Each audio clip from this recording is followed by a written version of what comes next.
16장 21절부터 22절까지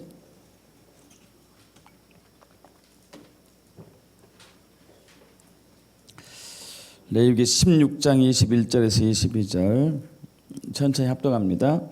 아론은 그의 두 손으로 살아있는 염소의 머리에 안수하여 이스라엘 자손의 모든 불의와 그 범한 모든 죄를 아뢰고 그 죄를 염소의 머리에 두어 미리 정한 사람에게 맡겨 광야로 보낼지니 염소가 그들의 모든 불의를 지고 접근하기 어려운 땅에 이르거든 그는 그 염소를 광야에 놓을지니라.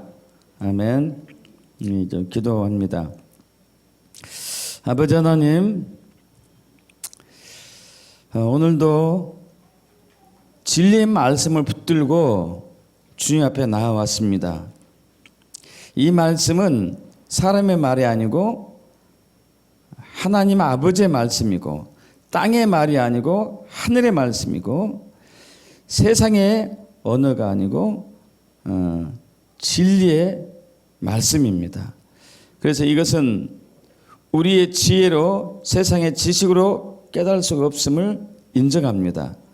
성령 하나님 한 분 한 분에게 지혜와 계시의 영을 부어주심으로 이 말씀의 비밀을 알게 하시고 킹덤이 활성화되게 하시고 또한 말씀이 능력이 되게 하시고 치유로 나타나게 하시고 역사가 일어날 수 있도록 기름 부어 주시옵소서.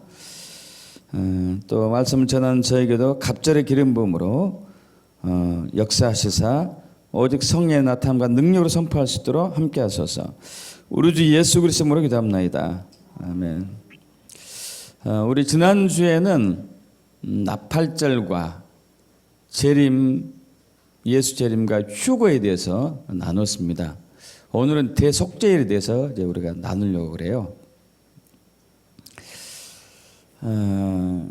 이제 지난주 했던 거 잠깐만 복습하고 넘어갈게요. 여러분 구약에는 여호와 일곱 절기가 있다고 했죠. 여기에 이제 유교절, 무교절, 초실절, 오순절, 그리고 나팔절, 대속죄일, 장막절 혹은 초막절. 이것은 이제 예수 그리스도를 예표한다고 말씀드렸죠. 유월절은 십자가에서 고난당하시고 죽으신 예수 그리스도, 무교절은 무덤 속의 예수님, 그리고 초실절은 부활하신 예수님. 이것은 봄의 절기예요. 이것은 2000년 전에 성취되었습니다.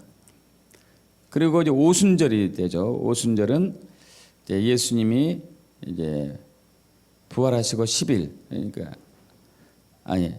부활하시고 50일째 된 날 이제 성령 강림 사건이 일어났죠.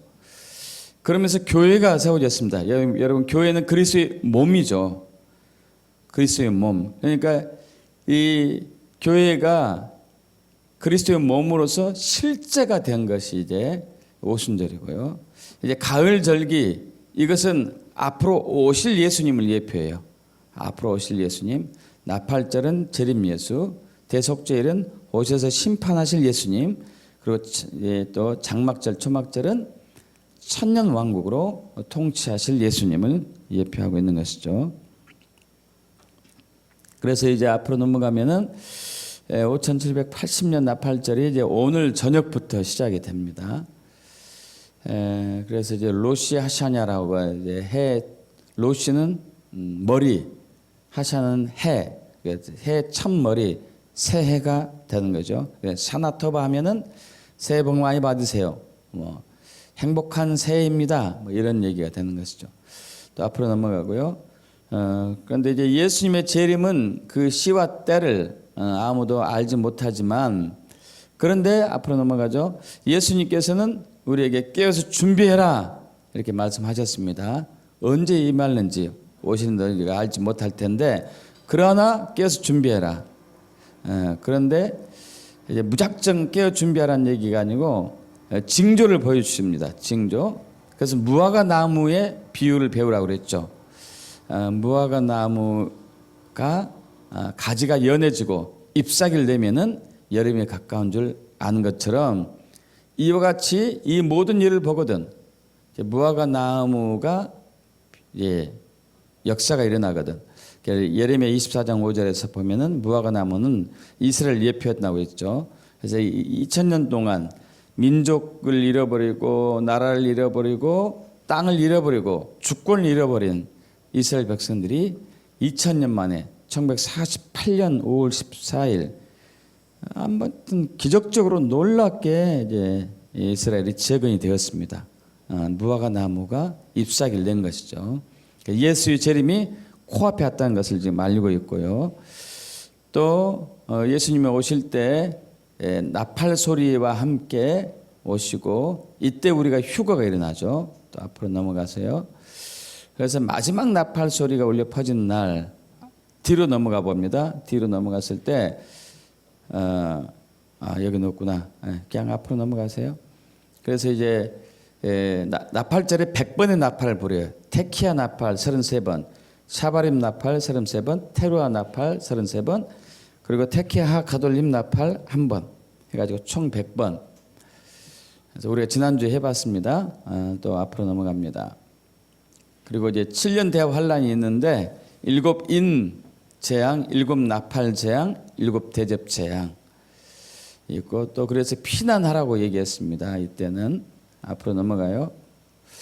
그러면서 7년 대환란은 전 3년 반은 평화의 시기, 그리고 후 3년 반은 엄청난 환란의 시기가 오는 거죠. 그래서 후 3년 반 시작할 때에 이 적그리스도가 지가 자신이 메시아라고 거짓말하면서 등장하면서 전 세계 적그리스도에 숭배하지 않는 모든 사람들을 핍박하는 그때가 옵니다. 앞으로 넘어가죠. 그래서 피난처가 있고 적그리스도가 우리를 미혹할 때 배교하는 역사가 일어났고 배교로 말미암아 또 심판도 이르게 되고 그렇지만 이 적그리스도의 핍박을 통해서 우리가 연단으로 거룩하여지는 시기이기도 합니다. 앞으로 넘어가고요. 그래서 이제 여기서 보시면은 2000년 전 예수님이 오셨고 앞으로 또 오실 예수님이 또 계시는데 그 전에 이제 7년 대환란이 있죠. 전 3년 반 평화의 시기, 온건한 핍박기라고 적었죠. 후 3년 반 극심한 핍박기, 중간 3년 반 되는 때 적그리스도가 나타나고요. 그리고 이제 이 7년 환란이 끝날 무렵에 대환란, 끝난 무렵에 예수의 재림과 함께 휴거가 있고요. 그러고 나서 예수님이 오시고 나서 아마겟돈 전쟁이 일어나죠. 심판과 함께. 그리고 그러면서 음녀 바벨론 완전히 박살나고 또 거짓 선지자 이제 많이 무너지고 그리고 적그리스도와 함께 완전히 심판을 받고 그리고 이제 사탄이 결박당하고 그러면서 사탄이 무저갱으로 들어가서 1000년 동안 이제 옥에 갇혔다가 그러면서 예수님의 천년 왕국이 시작이 되죠. 이것이 지금 이제 계시록에서 말씀하는 거고요. 또 앞으로 넘어갑니다. 방금 얘기했던 거고요. 또 앞으로 넘어가서 누가 휴거될 것인가 깨어서 준비하는 자. 두 번째 거룩한 신부로 단장되어 있는 자. 세 번째 택하신 자인데 누가 택했다는 것을 우리가 어떻게 알아요? 모르죠. 그래서 이제 주의 재림일 때 나팔 소리 울려 퍼지는데 그 나팔 소리를 들을 수 있는 사람이 결국 택하심 받았다는 거겠죠. 그죠? 나팔 소리. 나팔 소리를 들으시려면은 여러분 주의 음성을 듣는 귀가 열려 있어야 돼요. 주님의 음성을 듣는 귀가 열리려면은 매일 제단에 나와 가지고 제단에서 말씀을 선포하고 주님의 소리에 귀를 기울이고 하다 보면 귀가 열리거든요. 그렇게 돼서 이제 주님 오실 때 휴거돼서 이제 내려오지 공중에 떠 있는 게 아니고 주님과 함께 내려와서 킹덤의 군사로 전사로 정렬돼 가지고 마지막 전쟁 치를 거예요. 자, 오늘은 이제 우리 대속제일 욤 키푸르라고 그러죠. 대속제일 욤 키푸르. 나팔절에서 10일 이후에 되는 것. 여러분, 여호와의 절기를 다시 한번 제가 또 이렇게 적어놓은 이유는, 여러분, 예수님께서는, 하나님 아버지께서는 인류를 구원하기 위해서 곳곳에 예수님의 흔적들을 이렇게 만들어 놓으셨어요. 그래서 여러분, 이 성경 말씀이 예수 그리스도를 가리키는 말씀이죠. 믿습니까, 여러분?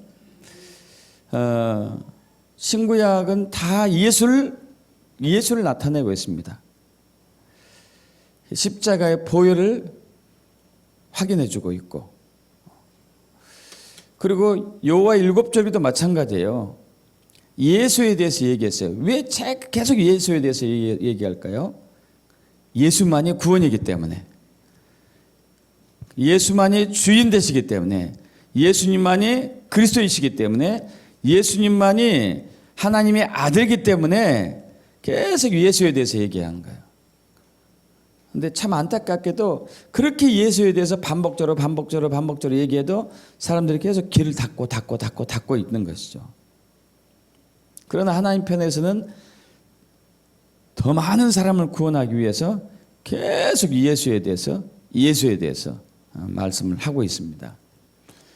그래서 여호와 일곱절을 통해서도 우리에게 예수를 보여주고 있는 것이죠. 앞으로 넘어갑니다. 자, 욤 키푸르는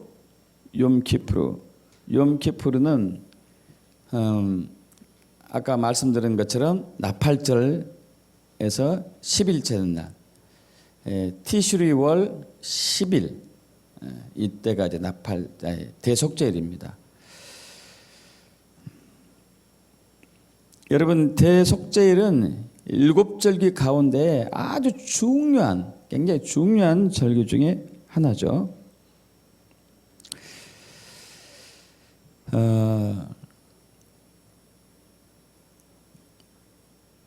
현대 지금 이스라엘 백성들은 대속제일을 안식일 중에 안식일로 부르고 있어요. 그리고 이날이 가장 거룩한 날로 이제 하고 있습니다.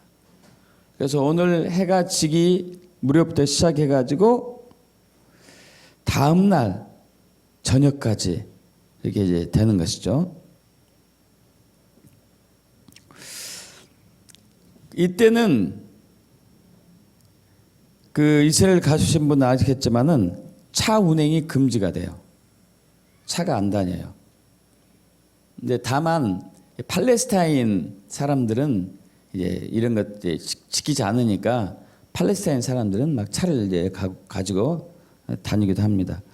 그래서 이제 우리 이스라엘 갈 때에 이때 이동이 필요할 때는 이 이스라엘 사람들 차를 못 타고 팔레스타인 사람들이 운행하는 택시 같은 걸 타서 이제 가게 되죠. 그래서 뭐 대속제일 때는 유대교를 믿든지 안 믿든지 관계없어요. 전 국가가 완전히 이제 안식에 다 들어가게 되고, 평소에 회당에 가지 않는 그 유대교를 믿지 않는, 하나님 믿지 않는 그러한 세속적인 이스라엘 백성들도 이날만큼은 가요. 이날만큼은 가서 이제 교회 가가지고 또 예배 참여하게 되고. 그러니까 이제 이때 뭐 앰뷸런스 외에는 차가 길거리 다니지 않으니까 애들이 천지예요. 애들 천지. 막 나와서 놀고 자전거 타고 놀고 막 이렇게 되는 거죠. 대속제일의 희생제사는 다른 절기 때 희생제사보다도 규모가 달라요.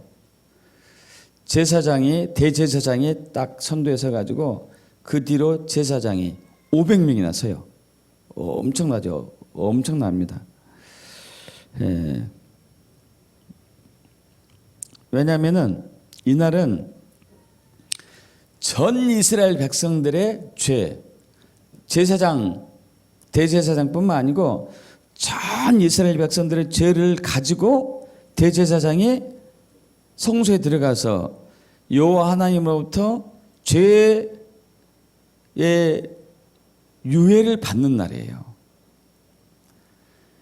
이때 이것이 안 되면은 1년 동안 이스라엘 백성들은 굉장한 고통 속에 처하게 돼요. 그 죄 때문에. 그래서 유대인들의 전승에 의하면은 그 천사가 내려와 가지고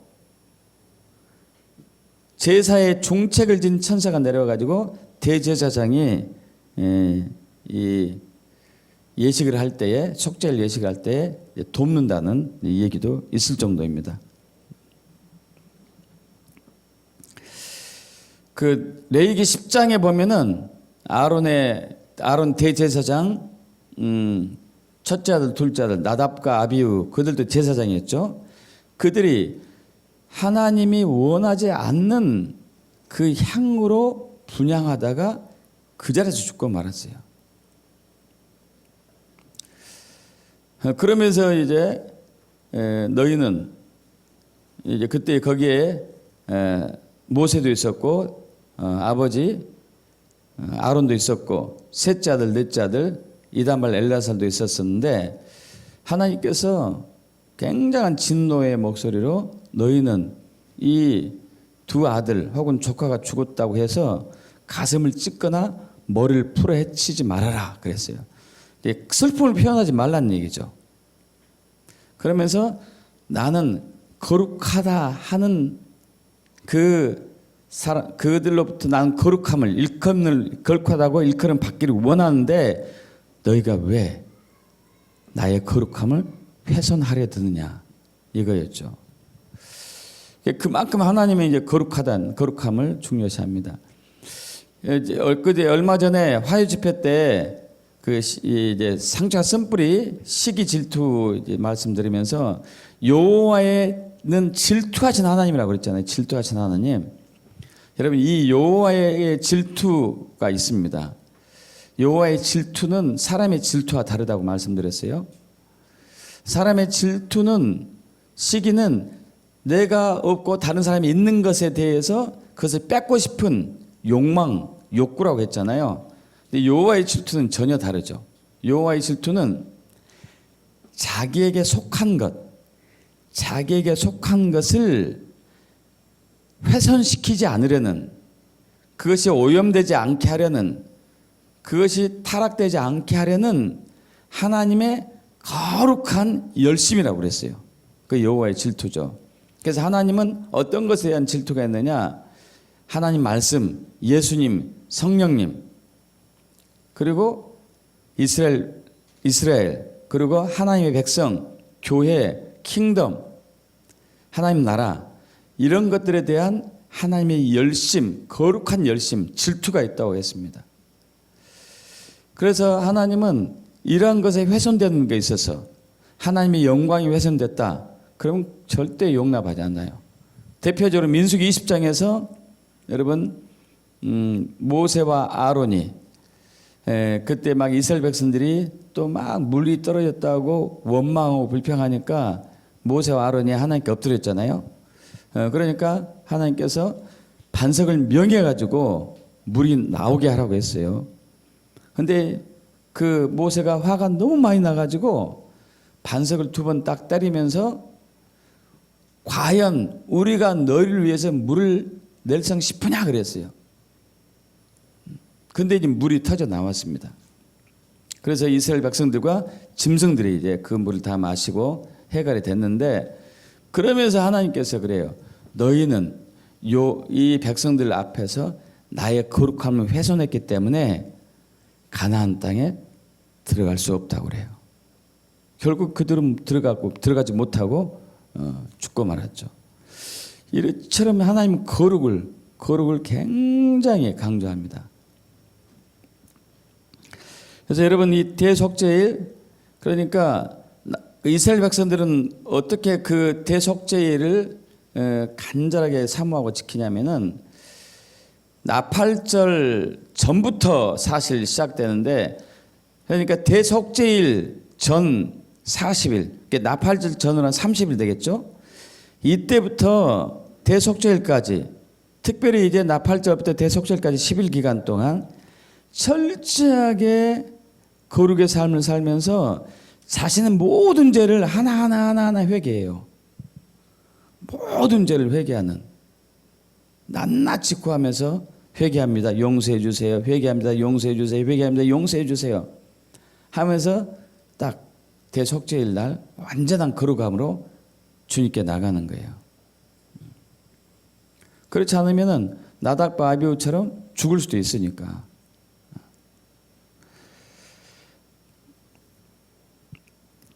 그래서 이 구약에서는 대제사장이, 여러분 이제 성막 그 전에 이제 가끔 보여서 아시죠?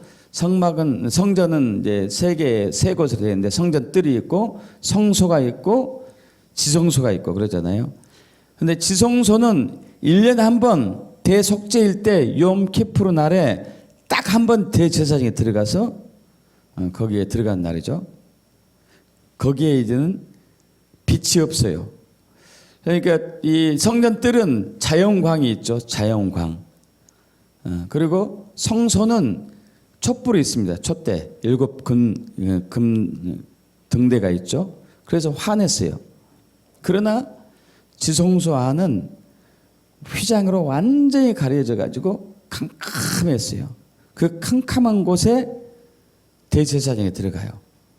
근데 얼마 있으면 환해져요. 왜 환해지냐면은 여호와의 영광이 그곳에 임하기 때문에. 여호와의 영광이 임해요. 놀라운 일이죠. 그래서 앞으로 넘어가면 뒤로 넘어가세요. 히브리서 9장 7절, 오직 둘째 장막 지성소를 얘기하죠. 지성소 안을 얘기합니다. 대제사장이 홀로 1년에 한 번 들어가되 자기와 백성의 허물을 위하여 드리는 피 없이는 아니하나니, 이렇게 되는 것이죠. 자, 근데 이제 이 대제사장이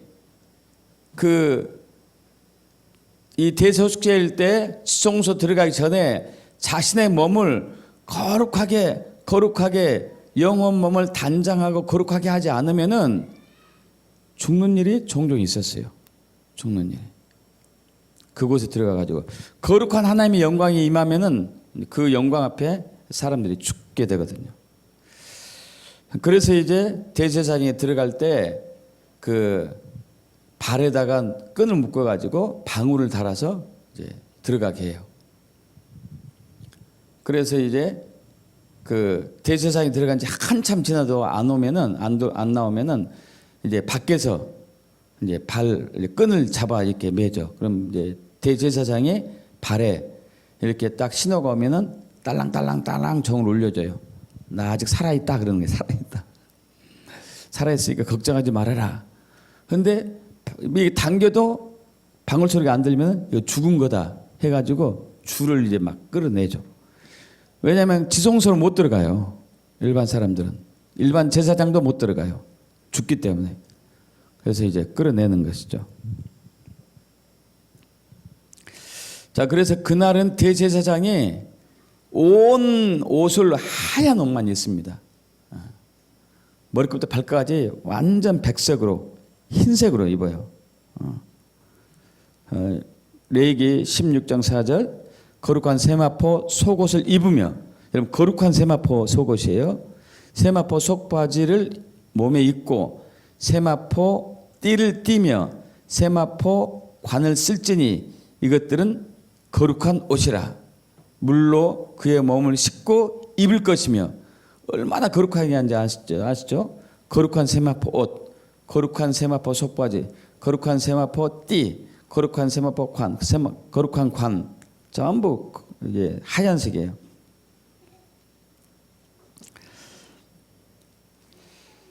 자, 이 거룩을 유지하는 것은 예수의 재림 전에 거룩을 유지하는 것이 바로 우리 이름이 하나님의 생명책에 기록되어지느냐 기록되지 않느냐하고 똑같아요. 앞으로 넘어갑니다.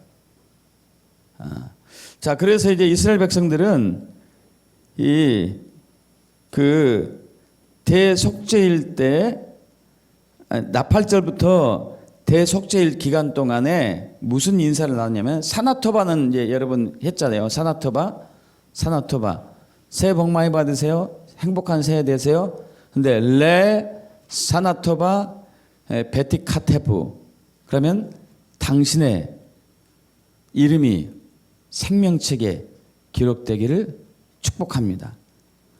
당신의 이름이 생명책에 기록되기를 축복합니다. 계시록 3장 5절, 이기는 자는 이와 같이 흰옷을 입을 것이요 내가 그 이름을 생명책에서 결코 지우지 아니하고 그 이름을 내 아버지 앞과 그의 천사들 앞에서 시인하리라. 흰옷을 입어요. 거룩한 옷. 수천 년 구약 때 이스라엘 백성들이 제사장들이 대속죄일 때 거룩한 흰옷을 입고 대속죄일 예식을 했던 것처럼 우리도 주님 앞에 가는 그때에 흰옷을 입고 갈 거예요. 흰옷을 준비하셔야 돼요. 흰옷은 거룩하게 우리의 영혼, 몸과 마음이 거룩하게 되는 거죠. 그래서 당신의 이름이 생명책에 기록되기를 축복합니다. 레 사나토바 베티 카테부. 한번 이렇게 인사 나눠볼까요? 레 사나토바 베티 카테부. 우리 주변 사람들과 해봐야죠. 얼굴을 쳐다보면서, 눈을 쳐다보면서 레 사나토바 베티 카테부, 레 사나토바 베티 카테부. 그러면서 이제 나팔절부터 속죄일까지 계속 이런 인사를 주고받다가 이제 염키푸르 마지막 날, 그러니까 오늘 저녁부터 시작해서 내일 끝나잖아요. 내일 마친 날에는 쇼파르, 양강나팔, 뿔나팔이 불기 전에 이런 기도를 합니다. 이스라엘아 들으라. 주는 우리의 하나님이시여 주는 한 분이시다. 그래요. 그 다음 이 기도를 3번 해요. 그의 왕국의 이름이 영원토록 복이 있으리로다. 이래요. 우리 3번 한번 해볼까요? 그의 왕국의 이름이 영원토록 복이 있으리로다. 그의 왕국의 이름이 영원토록 복이 있으리로다. 그의 왕국의 이름이 영원토록 복이 있으리로다. 이렇게 되면 마지막으로 이제 해중이 주님 그분은 하나님이시다 하고 7번을 해요. 7번 해보겠습니다.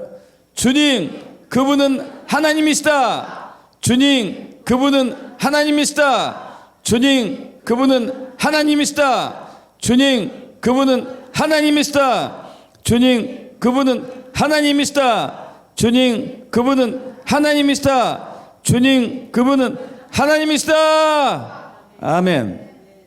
이렇게 이제 예식을 진행하는 것이죠. 근데 이때 이제 그 대속죄일 때 가장 또 피크는 염소 2마리가 피크예요. 염소 2마리. 앞으로 넘어갑니다. 레위기 16장 7절에서 우리 10절까지 합독해 볼까요? 또 그 2 염소를 가지고 회막문 여호와 앞에 두고 2 염소를 위하여 제비 뽑되 한 제비는 여호와를 위하고 한 제비는 아사셀을 위하여 할지며 아론은 여호와를 위하여 제비 뽑은 염소를 속죄제로 드리고 아사셀을 위하여 제비 뽑은 염소는 산채로 여호와 앞에 두었다가 그것으로 속죄하고 아사셀을 위하여 광야로 보낼지니라. 염소 2마리가 있어요.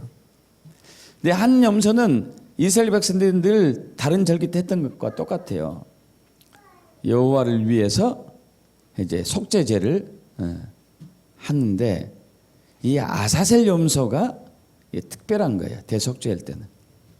이것은 산채로 요 앞에 두었다가 사람을 시켜가지고 광야로 보내는 것입니다. 자, 여기서 이제 성막에서 죽는 이 염소는, 성전의 가장 서쪽에 있는 거룩한 방 안 지성소의 법궤와 휘장 위에 이제 뿌려져요. 성전의 가장 서쪽에 있는 거룩한 방 안 지성소의 법궤와 휘장이 뿌려져요. 여기서 서쪽을 제가 강조하고 있습니다. 서쪽을. 자, 그리고 아사셀을 위한 염소는 제사장이 그 아사셀의 염소의 머리 위에 손을 얹어요. 두 손을 얹고 이스라엘 백성의 죄를 낱낱이 거기다 고백해요. 이스라엘 백성들의 죄를 낱낱이 고백해요. 그러면서 이후에 이 아사셀 염소는 성전의 가장 이번 동쪽이에요. 성전의 가장 동쪽에 있는 수상 게이트가 있습니다. 동쪽 문 수상 게이트를 통해서 나가서 동쪽 방향에 있는 황량한 유대 광야를 향해 길고도 먼 여정을 이제 보내요. 아무도 없는 그 광야로 가서 그 염소를 풀어주고 돌아오게 되죠. 자, 앞으로 넘어갑니다. 여기 나오죠. 아론은 그의 두 손으로 살아있는 염소의 머리에 안수하여 이스라엘 자손의 모든 불의와 그 범한 모든 죄를 아뢰고 그 죄를 염소의 머리에 두어 미리 정한 사람에 맡겨 광야로 보낼지니 염소가 그들의 모든 불을 치고 접근하기 어려운 땅에 이르거든 그는 그 염소를 광야에 놓을지니라. 그래서 시편 103편 12절 합독합니다.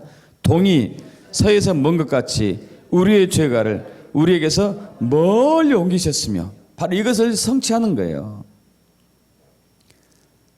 염소 한 마리는 성소에서 성전에서 가장 서쪽에서 잡아서 피를 뿌렸다면은 또 한 마리의 염소는 산채로 동쪽 맨 끝으로 내보내가지고 이제 그 머리에 보내기 전에 이제 머리에다가 안수하죠. 그리고 이스라엘 모든 죄를 다 전가시킵니다. 해서 이제 광야로 동쪽 끝 광야로 보내버리는 거죠.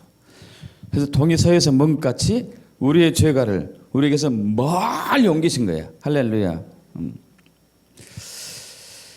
여기서 중요한 것은 백성의 죄가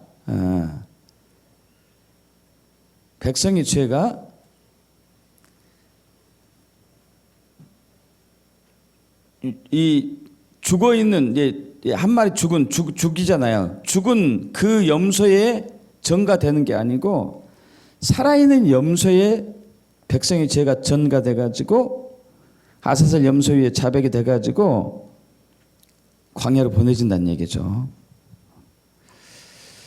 사실 이것은 이제 일시적인 이제 일련의 죄가 유보되는 건데 하나님께서는 완전한 희생 제물이 되신 예수님이 오시기 때까지 대속죄일에 아사셀 염소의 의식을 통해 가지고 인류의 죄, 특별히 이스라엘의 죄를 1년간씩 유예를 해줬어요. 1년 봐준 것이죠. 봐줬어요. 자, 아사셀 염소는 한마디로 예수님을 예표해요. 예수님을 예표한 것이죠. 자, 앞으로 넘어갑니다. 자, 이 예수를 로마서 3장 25절 합독합니다. 이 예수를 하나님이 그의 피로써 믿음으로 말미암은 화목제물로 세우셨으니 하나님께서 길이 참으시는 중에 전에 지은 죄를 간과하심으로 자기의 의로우심을 나타내려 하심이니 할렐루야. 그래서 이제 히브리서 10장 1절에는 율법은, 그러니까 대속죄일 을 비롯한 모든 과거의 의식들은 장차 올 좋은 일의 그림자일 뿐이요 참 형상이 아니므로 해마다 늘 드리는 같은 제사로는 나오는 자들 언제나 온전하게 할 수 없었다. 죄를 그를 완전히 살 수 없었어요. 한 유부만 됐을 뿐이죠. 유부만. 자, 그래서 이제 대제사장들이 매년 제사를 드렸어야 했어요. 매년 1년간 유예되기 때문에. 그러나 예수 그리스도께서는 단 한 번의 죄를, 속죄죄를 드림으로써 영원한 죄사함을 얻게 하신 것이죠. 할렐루야. 믿습니까, 여러분? 한 번의 제사, 한 번의 제사. 그래서 이제 제가 여러분 읽어드리면은 그 히브리서 9장 12절 읽겠습니다. 염소와 송아지 피로 하지 아니하고 오직 자기의 피로 영원한 속죄를 이루사 단번에 성소에 들어가셨느니라. 할렐루야. 한 번으로, 단 한 번에 끝나신 것이죠. 그래서 이제 세례 요한이 예수님에 대해서 이렇게 얘기하죠. 요한복음 1장 29절에 이튿날 요한이 예수께서 자기에게 나오심을 보고 이르되 보라, 세상 죄를 지고 가는 하나님의 어린 양이로다. 할렐루야. 여러분, 그러면 이제 광야에 버려진, 아주 쓸쓸한 광야에, 황량한 광야에 버려진 아사셀 염소의 운명은 어떻게 될까요? 사나운 맹수에 찢겨가서 먹힘을 당해서 죽게 되죠. 그런데 이스라엘 백성들이 가나안 땅에 정착하면서 점점 사람들이 숫자가 늘어나면서 문제가 생겼어요. 요놈이 광야에서 죽어야 되는데 가끔 죽지 않고 마을에 나타나는 경우가 있었어. 마을에 나타나는 경우가.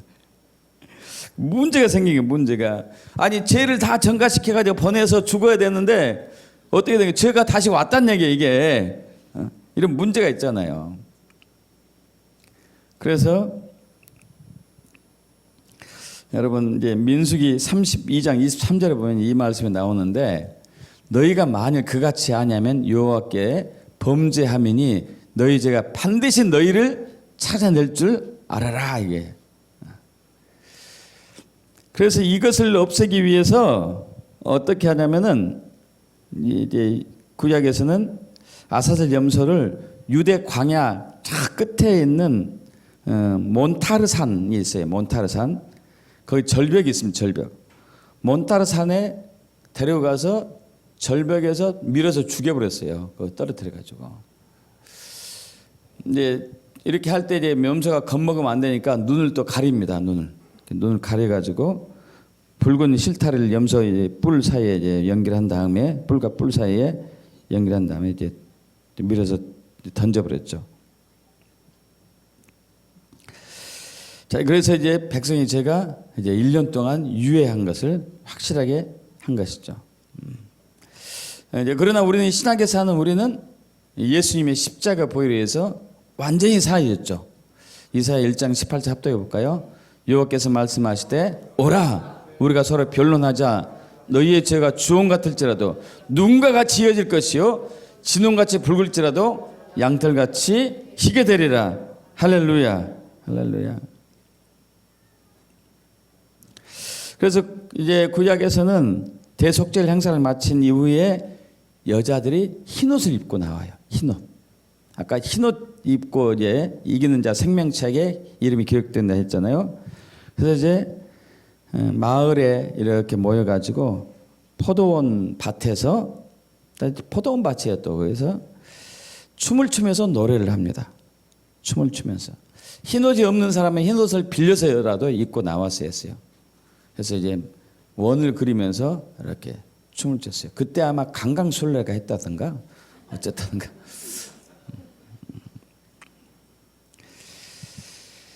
자, 아사셀 염소는 세상 죄를 지고 가는 영문 밖으로 끌려가는 예수님이 상징하죠. 히브리서 13장 11절 12절 합독합니다. 이는 죄를 위한 짐승의 피는 대제사장이 가지고 성소에 들어가고 그 육체는 영문 밖에서 불사름이라. 그러면 예수도 자기 피로서 백성을 거룩하게 하라고 성문 밖에서 고난을 받으셨다고 이렇게 되죠. 골고다 언덕 성문 밖으로 가는 것이죠. 성문 안에 있으면 안 되는 것이죠. 그래서 대속죄일은 이 이스라엘 백성들이 저 모든 죄를 그동안 1년 동안 지었던 모든 죄를 다 고백하고 회개하고 깨끗하게 회복하는 그 날입니다. 그때 그렇게 되지 않을 때는 심판이 일어나게 되죠. 그래서 이제 여호와의 이제 절기, 다섯 번째 절기 대속죄일은 이제 나팔절, 여섯 번째 절기죠. 나팔절이 다섯 번째 절기. 나팔절 때 재림 예수님이 오시고, 그 다음에 대속죄일 때 오신 예수님이 심판을 하시죠. 심판. 음녀 바벨론 심판하고, 거짓 선지자 심판하고, 적그리스도 심판하고, 그의 추종자 다 심판하는 날이 바로 이 날이거든요. 그래서 우리가 거기에 들지 않기 위해서는 이제 주님 오신 그날까지 우리 몸을 거룩하게 해야 되는 것이죠. 그 이스라엘 백성들 여호와 일곱 절기 중에서 금식하는 날이, 금식하는 절기가 딱 한 번인데 바로 대속죄일이에요. 속죄일이에요. 속죄일. 하나님이 지정하신 유일한 공식적인 금식일이었습니다. 그래서 아까 말씀드린 것처럼 유대인들은 그 10일 전부터 혹은 40일 전부터 계속 회개 기도해요. 죄를 고백하는 것이죠.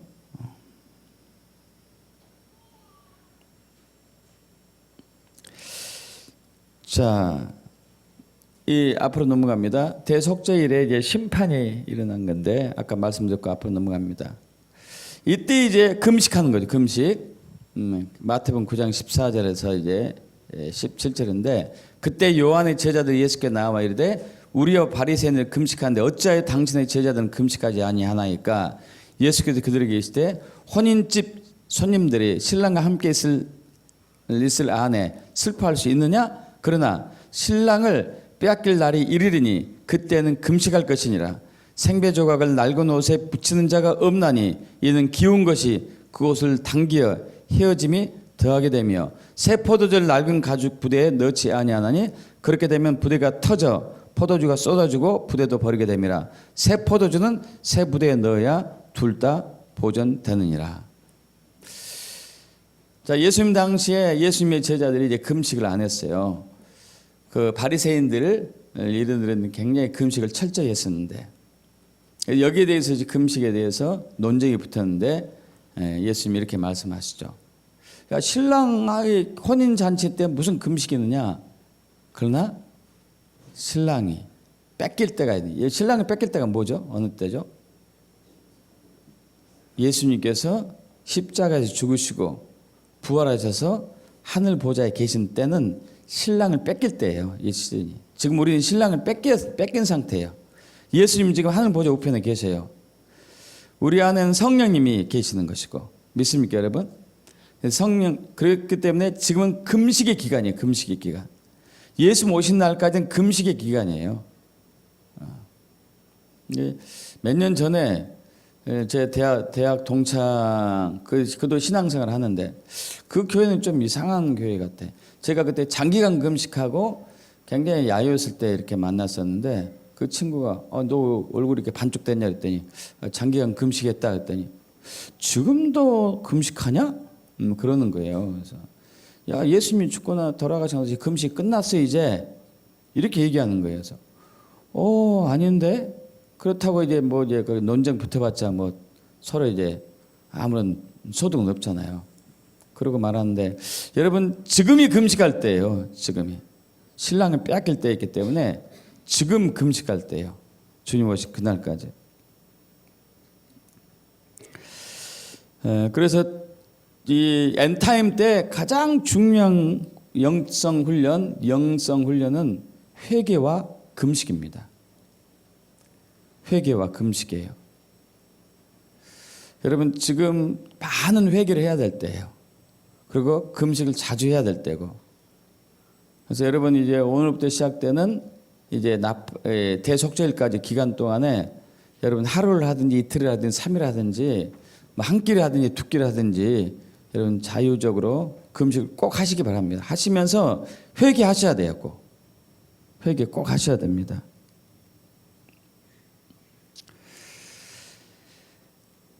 자, 앞으로 넘어갑니다.